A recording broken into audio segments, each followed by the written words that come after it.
Selamat pagi, Pak. Selamat pagi, teman-teman. Sebelum kita mengawali perkuliahan pada pagi hari ini, alangkah baiknya kita memulai dengan doa, berdoa dengan kepercayaan masing-masing, berdoa dipersilakan.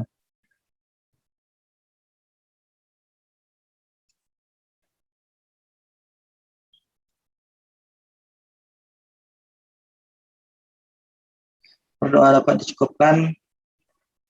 Ya, terima kasih. UTS saya belum bisa berkomentar ya, karena saya belum menerima file jawaban dari PAK, gitu ya. Kelas ini PC-nya siapa ya?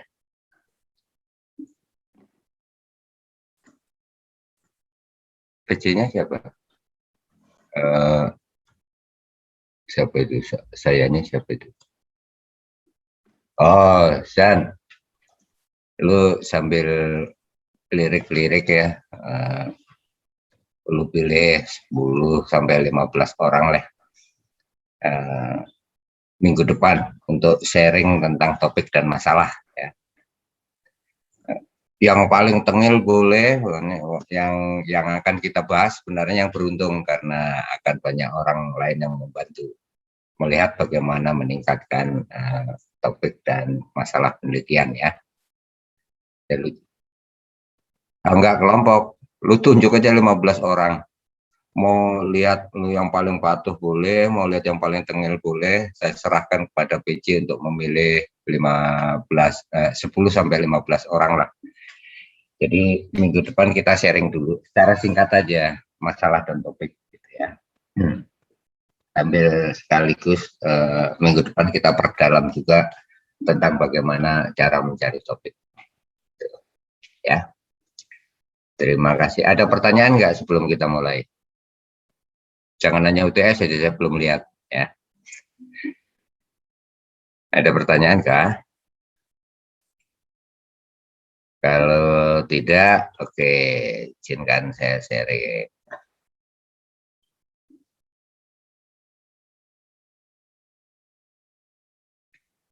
Oke, hari ini Hari Sumpah Pemuda. Biasanya kita berkepentingan atau tidak, pada hari-hari begini kita diingatkan kembali sebagai salah satu komponen bangsa. Dan harapan terbesar bagi bangsa adalah pada kalian pemuda-pemudi. Karena itu penting bagi kalian untuk selalu memupuk semangat berbakti pada negeri melalui bidang masing-masing ya, dengan dalam berbagai bentuk. Mungkin tidak harus dalam bentuk mercusuar, tapi cukup menyediakan jalan kecil bagi orang lain agar bisa melewatinya menjadi lebih mudah. Ya, selamat Hari Sumpah Pemuda. Besar kecil apapun niat baik kalian untuk berperan membangun negeri, mudah-mudahan selalu memperoleh kemudahan. Oke, itu pembukaannya. Nah, topik kita adalah hari ini nggak banyak juga, sebagian kemarin sudah dibahas di pertemuan 7 ya. Tapi coba kita lihat dari aspek atau sisi yang agak berbeda. Jadi ada 4 topik ya yang akan kita lihat tentang metode ilmiah, metodologi penelitian untuk sains data, metode penelitian statistik, metode penelitian ini agak sama ya, tapi sebenarnya pengertiannya beda ya antara metode dan metodologi. Nah, kita berada di 4 dunia sebenarnya ya, minimal 4 dunia karena kita berada di sains data.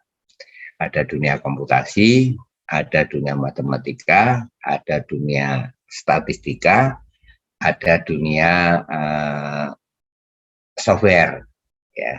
Jadi ada 4 dunia ya gitu. Tapi dimanapun dunianya ya, ketika kita berbicara tentang metode ilmiah, pendekatannya selalu sama ya, selalu sama. Biasanya dirumuskan menjadi 4, 5, 6, 7, atau 8 tergantung dengan tingkat kerinciannya. Saya mengambil model seperti ini ya. Bahwa namanya metode ilmiah itu harus dimulai dengan mengajukan pertanyaan, ya. Mengajukan pertanyaan atau mengajukan topik penelitian atau mendefinisikan tujuan. Nah, itulah sebabnya salah satu karakteristik utama dalam penelitian ilmiah adalah purposiveness. Jadi tujuannya harus jelas dulu. Ya. Karena tujuan itulah yang kemudian akan mendrive atau akan mendefinisikan semua langkah-langkah berikutnya. Begitu kita sudah ketemu tujuan atau pertanyaan penelitian yang mau kita selesaikan, maka kalau Umar sekarang bilangnya ini preliminary observation, sama aja. Kita melakukan riset pendahuluan. Berbeda dengan riset-riset yang lain, riset pendahuluan ini diharapkan kita juga sudah mulai mengumpulkan pendapat berbagai ahli. Karena itu dalam riset pendahuluan, far before we are defining our hypothesis, gitu ya, kita sudah harus rajin membaca tulisan-tulisan orang lain. Jadi riset pendahuluannya bukan sekedar riset pengenalan observasi masalah yang di sekeliling, tapi kita perlu melakukan justifikasi dari proses akumulasi pengetahuan yang sudah dilakukan oleh para peneliti lainnya. Dengan mempertimbangkan observasi awal ini, maka kita bisa memformulasikan hipotesis atau pernyataan awal tentang jawaban pertanyaan yang kita ajukan tadi, atau solusi dari masalah yang sudah kita identifikasi. Kemudian kita lakukan pengujian hipotesis. Nah, sebenarnya the gap between ini ya, inilah penelitian yang sesungguhnya, ya, penelitian yang sesungguhnya.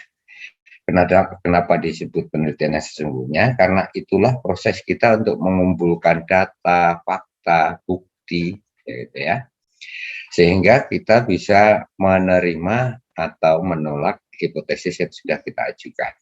Gitu ya. Dari hasil pengujian itu kemudian kita lakukan analisis untuk menarik kesimpulan, ya. Kesimpulan gimana? Kesimpulan tentang pertanyaan yang kita ajukan tadi, tentang masalah yang sudah kita kemukakan. Hasilnya gimana? Ada solusinya enggak? Hipotesisnya diterima tidak? Gitu ya. Dari situ tugas akhir, walaupun ini terakhir, ini sebenarnya sangat penting dalam konteks kemajuan ilmu pengetahuan dan teknologi. Ya, kita harus membuat laporannya, ya, laporannya. Nah, penyajiannya bisa macam-macam, bisa dalam bentuk karya tulis ilmiah yang kita pertanggungjawabkan ketika kita ingin memperoleh gelar tertentu, bisa kita sajikan dalam seminar akademik, bisa kita sajikan dalam jurnal dan sebagainya. Nah, proses yang sudah cukup intens kita dalami selama ini adalah sampai dengan ini, dan memang ya itulah batas dari metodologi penelitian. Kita belajar bagaimana melakukan proses penelitian, karena kalau sudah sampai ke pengujian hipotesis ini sudah sangat tergantung dari teknik yang diperlukan untuk penyelesaian kasus tertentu, dan itu sangat bervariasi. Bahkan dalam satu bidang ilmu saja itu tekniknya macam-macam. Misalnya dari sisi statistik, orang cukup dengan melakukan pengujian hipotesis perbandingan dua rata-rata.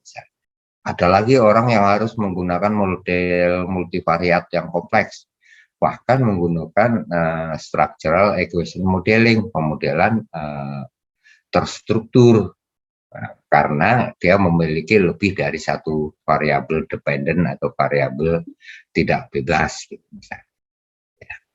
Gambarannya seperti itu. Jadi apapun yang kita diskusikan sebenarnya tetap dalam frame metode ilmiah.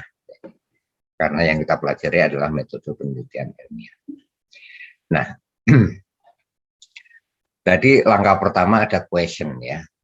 Question itu sebenarnya adalah konteks masalah yang dihadapi peneliti. Ada yang sering kebingungan, wah ini penelitian ini sudah pernah dilakukan Pak, ini boleh atau tidak. Nah, kuncinya sebenarnya untuk teman-teman, perhatikan konteksnya. Problem can be the same, ya. Masalahnya bisa sama, tapi konteksnya bisa berbeda. Nah, konteks itu apa? Konteks itu adalah lingkungan di mana masalah tersebut terjadi, ya. Di mana masalah tersebut terjadi. Bisa berupa lokus, ya, tempat itu nggak mungkin kan orang di belahan dunia lain melakukan penelitian terhadap masalah yang sama, tapi lokusnya sama dengan yang mau kita lakukan. Ya. Jadi kalian bisa melihat perbedaannya dari sisi lokus, dari sisi time, ya, waktunya udah pasti beda, ya. Bisa juga dari sisi metode yang akan kalian gunakan. Jadi masalah boleh saja sama, tapi berilah muatan konteks sehingga masalah yang kalian angkat itu berbeda dengan orang lain, gitu ya. Jadi konteksnya bisa berbeda, gitu. Jadi perbedaan bisa berupa konteks, bisa berupa lokus dan berbagai karakteristik lain yang melekat pada masalah yang kalian sudah temukan, ya. Dan ini menjadi motor utama dalam proses penelitian. Jadi kita harus identifikasi betul masalahnya apa. Ada beberapa strategi yang ditawarkan oleh banyak peneliti yang berpengalaman, ya, dengan mengajukan berbagai pertanyaan itu, ya. 5W1H itu what, why, how, ya. Which, when, who, where, ya, gitu ya. Nah, itu dalam rangka apa? Bukan sekedar melihat masalahnya, tapi kita memberikan konteks juga. Ya, misalnya kalau saya angkat who, ya, masalah yang akan saya selesaikan ini terkait dengan siapa, gitu. Siapa yang berkepentingan, siapa stakeholdernya, dan sebagainya, gitu ya. Itu. Jadi ada berbagai banyak hal yang dapat kita manfaatkan. Jadi jangan langsung patah semangat ketika wah ini sudah pernah diteliti oleh Kating, gitu ya. Ya boleh-boleh aja. Tapi ketika kalian menanyakan ini, tolong diberikan muatan yang berbeda dengan masalah yang sudah diangkat oleh Kating. Kalau Kating kemarin misalnya menggunakan neural network, ada nggak sekarang algoritma baru yang bisa kita terapkan? Kalau Kating kemarin terbatas hanya menggunakan klasifikasi sederhana, mungkin nggak kita menggunakan klasifikasi yang lebih sophisticated, gitu ya. Itu. Nah, dengan demikian atau dengan cara itu, maka kita ikut berperan dalam melakukan akumulasi atau penambahan pengetahuan, ya, tentang sesuatu, terutama tentang masalah yang mau kita selesaikan. Nah, riset pendahuluan ini kunci, ya. Riset pendahuluan ini kunci. Mengapa dia kunci? Karena untuk melihat kita dalam diskursus atau proses diskusi dengan dunia ilmiah, gitu ya. Karena itu disarankan kita untuk melakukan pengecekan terhadap literatur, observasi terhadap sekeliling sesuai dengan pemahaman kita, good, ya, bagus, gitu ya. Tapi kita harus cek dengan literatur. Jangan-jangan masalah ini sudah pernah dibahas atau diteliti oleh orang lain. Nggak apa-apa, kita lihat lagi aspeknya. Oh, dia hanya menekankan melihat bagaimana perilaku perilaku seseorang. Nah, sekarang kita lihat bagaimana prosedurnya. Sudah diteliti belum? Oh, ternyata prosedurnya belum. Ya, itulah bagian kita untuk meneliti. Jadi mungkin aspek lain sudah diteliti oleh peneliti terdahulu, tapi kita bisa mengambil bagian aspek yang belum diteliti, ya. Jadi background risetnya penting untuk memetakan di dunia ilmu pengetahuan masalah tersebut sudah sampai sejauh mana sih, ya. Sampai sejauh mana, ya. Bahkan kita bisa menimbang-nimbang juga, siapa tahu peneliti terdahulu berbaik hati, ya. Misalnya, di sarannya dia menemukan bahwa masih ada berbagai kelemahan sehingga bisa ditingkatkan melalui ini. Nah, kita malah bisa sekaligus menjalankan saran yang diberikan oleh peneliti yang terdahulu. Apakah itu duplikasi? No, as long as we use context others than what we have been used by previous researcher, gitu ya. Sepanjang kita menggunakan konteks yang berbeda, ya, berarti kita tidak melakukan duplikasi, gitu ya. Gitu. Ya. Terus kemudian hipotesis. Nah, hipotesis ini hanya bisa disusun kalau masalahnya jelas. Kenapa? Karena hipotesis itu selalu terkait dengan teori. Ya. Dan yang namanya teori dalam dunia penelitian itu tidak harus teori yang serem-serem. Ya. Teori itu adalah pernyataan sementara. Ya. Pernyataan sementara tentang apa? Tentang hubungan antar variabel, hubungan antar faktor, hubungan antar aspek, gitu ya, yang kemudian kita terjemahkan nanti menjadi variabel, gitu ya. Gitu. Itu setelah jadi hipotesisnya, ya kita lakukan pengujian. Nah, proses dari hipotesis ke pengujian itu adalah proses untuk pengumpulan bukti, fakta, dan sebagainya tadi, ya, dengan berbagai cara. Bisa dengan menggunakan survei riset, riset terhadap semua objek observasi, ya.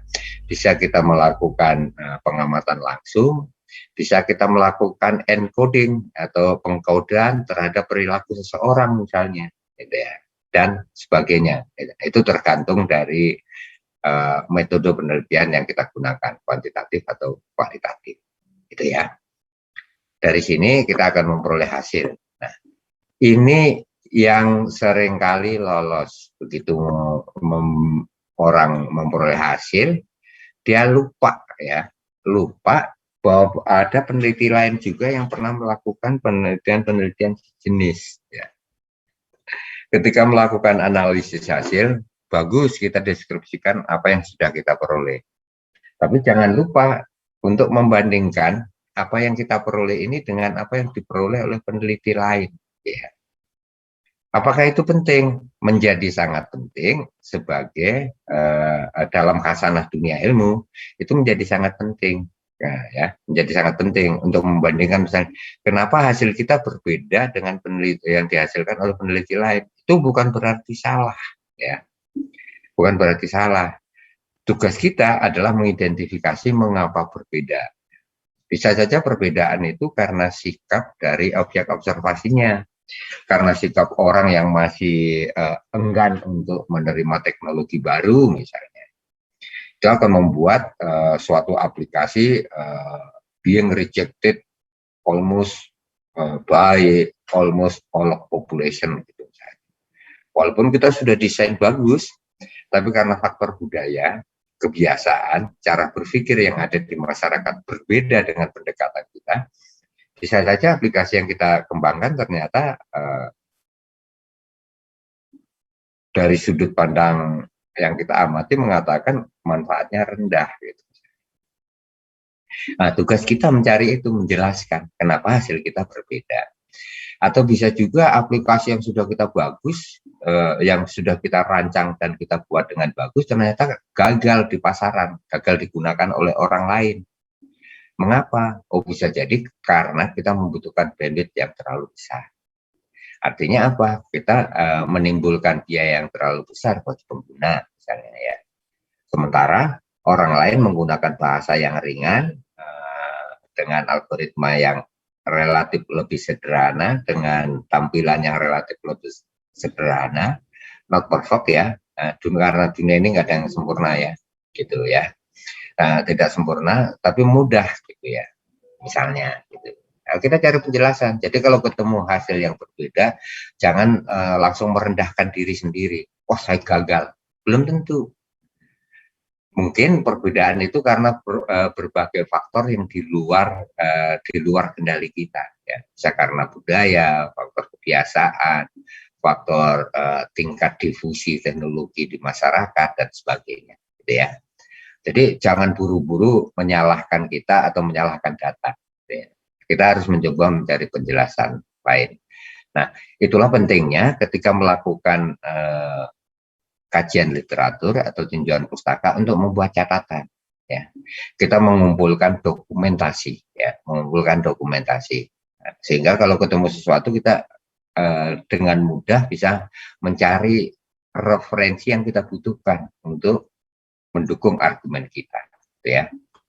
Jadi jangan buru-buru kalau hasilnya tidak sesuai harapan terus salah, belum tentu, ya, belum tentu, ya, karena ada banyak faktor yang menentukan yang berpengaruh terhadap hasil dari suatu penelitian. Gitu. Nah, tugas akhir ini adalah tugasnya para ilmuwan. Dalam konteks ini, walaupun kita praktisi, kita berperan sebagai ilmuwan. Kenapa? We are accumulating knowledge that will be used to develop our beautiful world. Ya. Semua pengalaman kita itu akan dimanfaatkan untuk memperbaiki dunia kita yang indah ini. Nah, supaya kita bisa melakukan itu apa? Ya kita menulis laporan, ya, laporan. Dalam konteks di Polstat kita, mungkin kalian hanya berkepentingan, oh yang penting saya lulus skripsi. Gitu. Tapi jangan membuat diri kalian minder seperti itu. Benar, kita hanya menghasilkan skripsi. Tapi kalau ini dibaca oleh orang lain, siapa tahu bisa mengungkit orang lain untuk melakukan sesuatu yang lebih baik.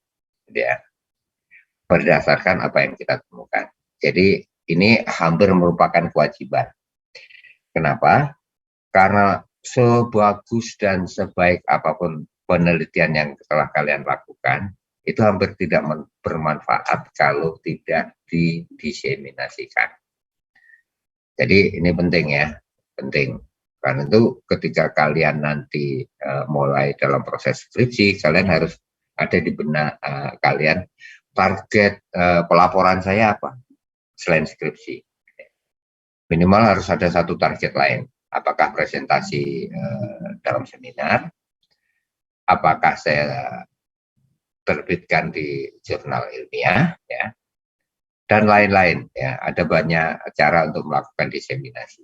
Atau kita membuat pelatihan.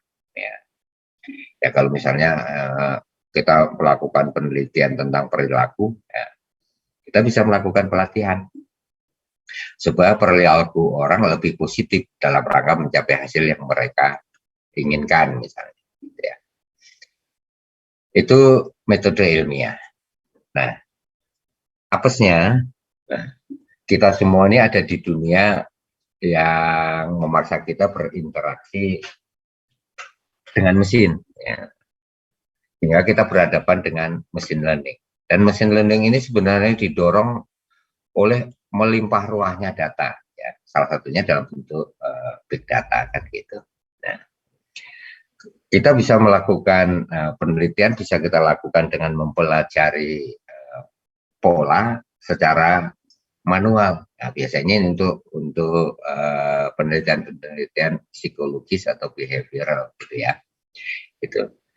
Tapi ketika kita berhadapan dengan dunia kuantitatif, dengan data yang melimpah ruah dan setiap hari terus bertambah, nah, algoritma atau cara berpikir kita bisa kita tuangkan ke dalam bentuk program, ya, instruksi yang bisa kita berikan kepada komputer, sehingga kita bisa mengandalkan komputer untuk belajar tentang model tersebut.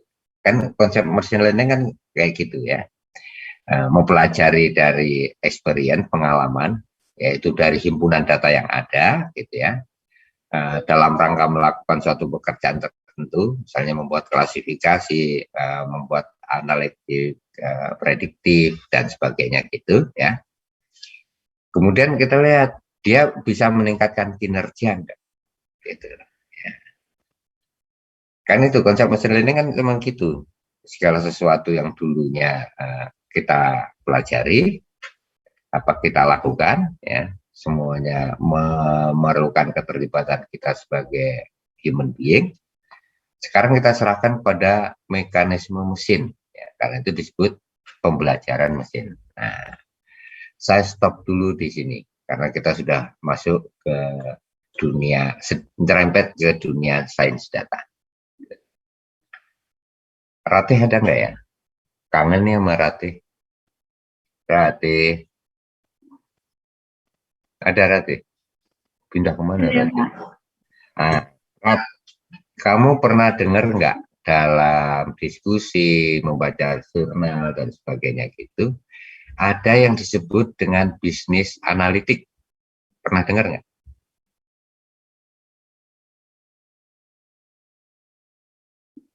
Atau pernah tahu nggak? Bisnis analitik? Kayak melihat. Enggak, jawab dulu. Pernah tahu nggak? Enggak. Enggak pernah tahu. Kasihan deh kamu. Di sains data nggak pernah dengar. Kalau gitu, gimana Sarah? Halo Sarah. Ya Pak. Wajah kamu di mana? Yang kelihatan jilbabnya. Ini Pak. Oke. Pernah dengar nggak ada bisnis analitik? Enggak Pak. Pilih. Kamu gimana? Nggak pernah dengar?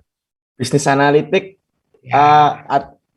apa ya? Kalau saya kira-kira, kayaknya saya pernah dengar Pak. Itu kayak menganalisis. Udah, nanti itu dulu pernah ya. Sepertinya pernah. Bisnis analitik. Apriani, ada nggak Apriani? Halo. Oh, Apri nggak ada, dia lagi ke toilet. Ya. Apriani nggak ada. Nah, salah. Nas. Iya Pak. Tadi Billy pernah dengar bisnis analitik. Nah, kamu pernah dengar nggak bisnis analisis? Bisnis analisis Pak. Ya, Kayaknya pernah Pak. Oke, pernah. Nah, sekarang saya nanya Noval, ada nggak Noval? Ada Pak. Pernah dengar nggak data analisis dan data analitik? Ya. Bukan atau ya, dua-duanya.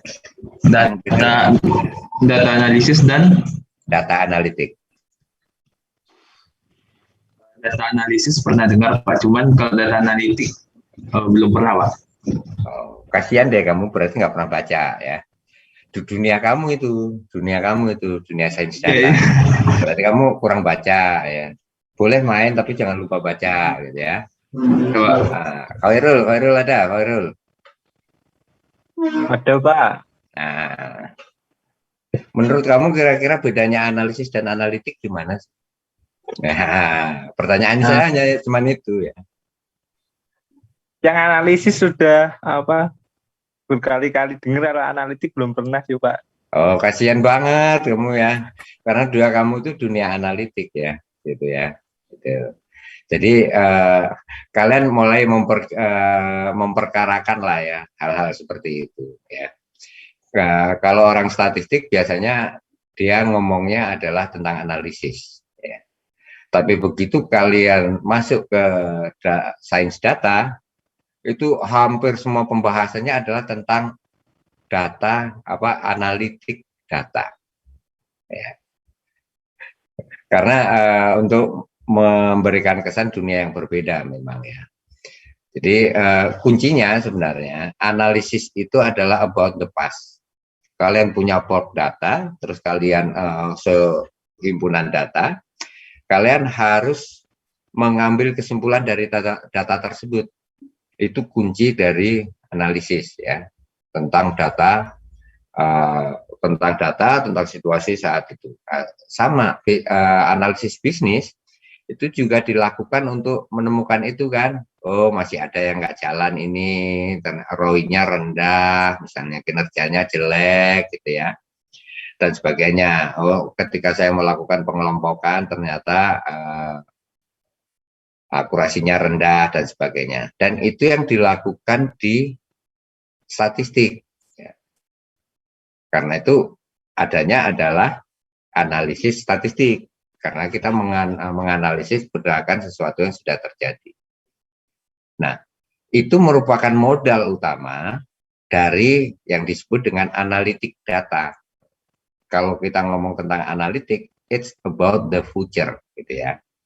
Jadi apa yang kita bisa pelajari dari pola dari himpunan data yang ada untuk biasanya lebih ke prediktif ya, prediktif. Nah, dengan pola seperti ini kira-kira kesimpulan atau keputusan apa yang bisa saya ambil untuk masa depan. Itu analitik. Dan dunia kalian tuh di dunia analitik, ya, dunia analitik sebenarnya. Ya, jadi lebih pada mengandalkan data untuk mengambil suatu keputusan. Nah, kalian cari-cari bacaan lah ya. Itu pembedaannya tipis-tipis, tapi kalau kalian sudah pegang kuncinya, itu akan lebih mudah bagi kalian untuk menentukan ini layak nggak saya teliti dan sebagainya. Gitu ya. Ya ditambahlah waktu bacanya ya, tapi jangan mengorbankan waktu main. Artinya apa? Yang dikorbankan waktu tidur gitu ya. Kan masih kita pakai konsep gitu ya, jangan korbankan main-main karena belajar. Jadi kalau mau mengorbankan ya waktu yang lain, jangan waktu mainnya. Ya, karena main-main itu penting juga. Inilah saat dimana kalian bertumbuh. Jangan nanti jadi kuper. Jadi karena terlalu banyak belajar, kalian lupa bahwa lingkungan kita itu ada manusia lain juga. Ya. Oke, berhenti sampai di situ ya. Jadi yang kita hadapi sekarang ini adalah dunia analitik karena kenapa? Kita hanya mengandalkan data. Everything will be data driven, gitu ya. Semuanya dikendalikan oleh data. Oke, saya lanjutkan ya. Giliran mau saya lanjutkan, tombolnya hilang.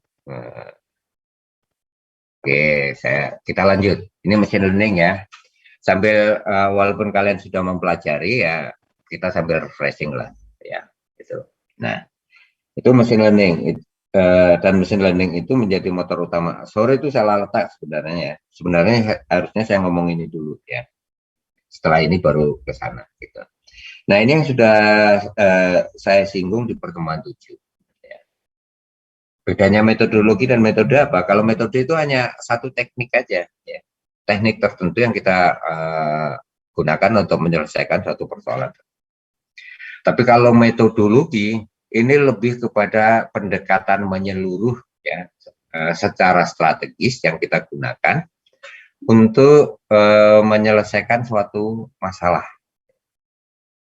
Dan dalam pertemuan 7 kita sudah berkenalan ini ya, metodologi penelitian untuk sains data itu ada macam-macam, ada formal, nah ini misalnya kasus-kasusnya algoritma, kita menggunakan pendekatan formal, teori formal dan sebagainya. Ada eksperimental, nah ini bisa behavior dari pengguna aplikasi, bisa juga pada saat kita ingin memperbaiki akurasi atau presisi dari aplikasi yang kita kembangkan. Bisa kita build, ini terutama untuk teman-teman di sistem informasi ya, kita membangun aplikasi tertentu, jadi kita engineer bagaimana melakukan proses pengolahan data, proses pelayanan customer, dan sebagainya. Bisa juga berupa proses, ya ini kalau proses ini lebih kepada programming sebenarnya. Kalau formal ke algoritmanya, prosesnya ini lebih kepada programming, translate algorithm into working task, gitu ya. Bagaimana prosesnya. Bisa juga berupa pemodelan, misalnya kita berteori, ini termasuk diantaranya adalah simulasi ya. Kita berteori bahwa kalau fungsinya noise-nya seperti fungsi noise-nya mengikuti distribusi tertentu, ya, maka bisa diestimasi dengan ini. Bagaimana kalau kita tidak punya informasi tentang distribusi? Nah itu kan kasus big data. Ya. Kita bisa modelkan, ya. Simulasi dan sebagainya itu masuk di kelompok itu. Kita sudah uraikan itu di pertemuan 7 ya. Ini metodologi secara umum. Nah, sekarang kalau kita ngomong tentang metode, wah, ijibur. Nah, ini apesnya orang komputasi yang kita pelajari bukan sekedar computer science ya. Kenapa? Karena inti dari komputasi sekarang kan arahnya ke sains data. Dan sains data itu adalah ilmu untuk memperoleh pengetahuan dari data kan. Nah, salah satu alatnya adalah statistik.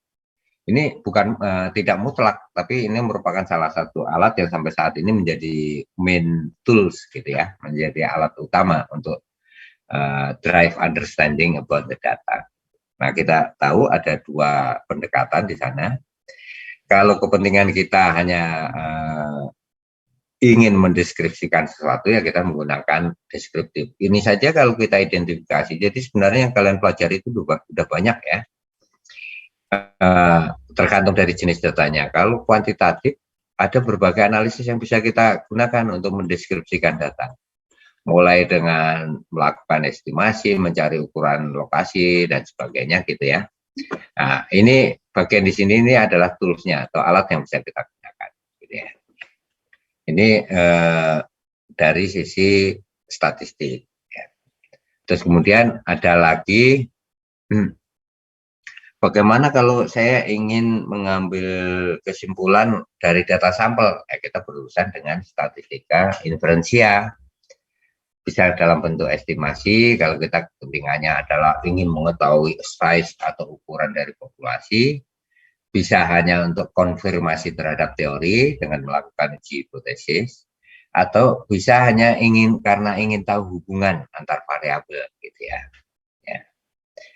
Kalian bisa lihat lebih lanjut. Mungkin ada juga pemetaan saya yang kurang tepat, dan kalau kalian mau berbaik hati menemukan yang kurang tepat, tolong diinformasikan supaya nanti ating-atingnya memperoleh informasi yang lebih baik.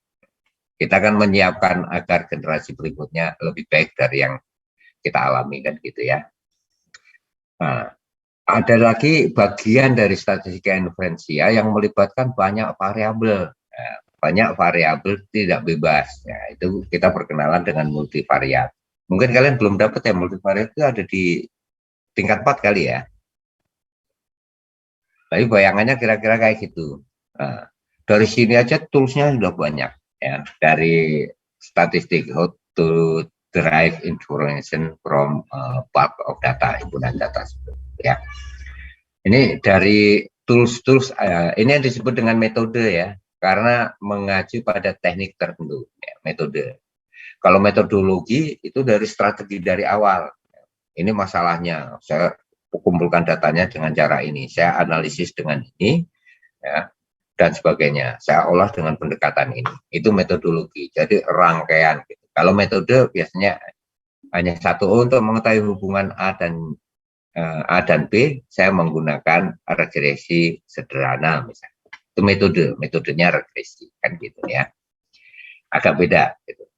Multivariat. Nah, ditambah lagi untuk sains data perkembangannya. Kalau statistik tadi kan based on definite distribution gitu ya. Distribusinya biasanya kita asumsikan ya. Yang umum adalah Gaussian atau normal kan gitu ya. Gitu. Nah, itu tidak selamanya bisa kita terapkan untuk proses pengumpulan data yang terjadi sekarang ini, gitu ya. Yang sekarang ini. Seringkali kan kita punya data bahkan aside from structure format gitu ya, format-format yang terstruktur gitu. Sebagian besar data yang terkumpul sekarang ini kan unstructured gitu ya, unstructured. Google aja misalnya, ketika mengumpulkan informasi tentang lokasi kan formatnya ya tergantung VGI-nya, Volunteer Geographic Information System yang ada di sana. Tergantung dari orang yang mau setor informasinya tentang apa. Unstructured kan gitu. Nah, itu yang memaksa orang untuk mulai ragu-ragu, oh jangan-jangan distribusi itu hanya ada di dalam khayalan. Sehingga lebih baik saya mengambil semuanya itu berdasarkan data yang ada. Jadi let's data define their own distribution gitu. Nah, konsep itu yang membuat orang menggunakan pendekatan Bayesian. Apa bedanya Bayesian dengan statistik, regular statistik yang sudah kita bahas tadi? Sebenarnya bedanya sederhana nih ya. Bedanya sederhana. It's a matter of probability gitu ya. Ketika kita ngomong statistik, pengertian probabilitas itu adalah peluang kejadian yang hanya bisa diturunkan dengan membuat tabel frekuensi. Karena itu regular statistician biasanya kita golongkan sebagai kaum frekuentis. Mereka hanya bisa menghitung probabilitas kalau tahu frekuensinya. Sorry teman-teman, saya minta waktu istirahat 10 menit. 10 menit ya. 10 menit nanti saya sambung lagi. Ini ada tamu dari Sekolah Tinggi Intelijen yang saya takut nanti saya jadi korban intelijen. 10 menit ya, istirahat sebentar ya. Sorry, sebentar. Mendesak. Saya masuk lagi.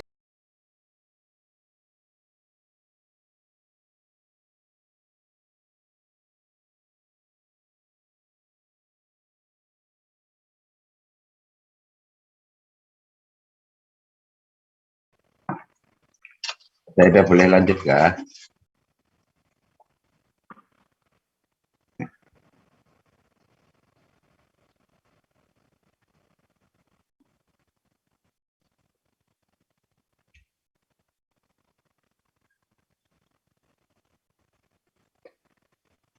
Oke, tadi sampai sini ya. Nah, berbeda dengan statistik regular statistik yang sudah biasa kita pelajari, di dalam Bayesian ini kekuatannya adalah dari data. Artinya probabilitasnya, kalau yang tadi frekuensi berdasarkan tabel distribusi frekuensi. Kalau Bayesian ini menggunakan hukum Bayes, ya, conditional probability. Ya, masih ingat ini mudah-mudahan ya, probability of A given B. Karena itu dibilang Bayesian statistik